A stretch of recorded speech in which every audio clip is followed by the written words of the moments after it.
আমাদের প্রিয় নবী সাল্লাল্লাহু আলাইহি সাল্লাম বলেছেন, বিয়ে তোমার অর্ধেক দিন পূর্ণ করে। বিয়ে অর্ধেক দিন পূর্ণ করে। এক ভাই প্রশ্নোত্তর পর্বে জিজ্ঞেস করেছিলেন, যদি আমি 2 বার বিয়ে করি তাহলে কি পুরো দিন পূর্ণ হয়ে যাবে? না, নবী এটা বোঝাননি।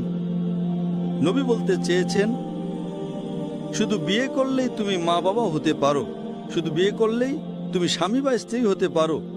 এগুলো ইসলামে গুরুত্বপূর্ণ দায়িত্ব, স্বামীর দায়িত্ব, স্ত্রীর দায়িত্ব, বাবার দায়িত্ব, মায়ের দায়িত্ব।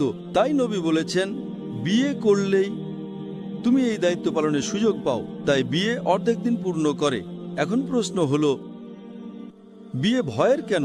কারণ দুনিয়া বদলাচ্ছে, অনেকে দামি জীবনযাপন চায়। বিয়ে করতে গেলে অনেক টাকা লাগবে। কেউ চায়, কেউ চায় না, কেউ অনেক কিছু দাবি করে। সমাজের ভুল দাবি দেওয়ার কারণে বিয়ে ভয়ের হয়ে যায়।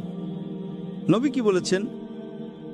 নবী বলেছেন, বিয়েকে এত সহজ করো যাতে জিনা কঠিন হয়ে যায়।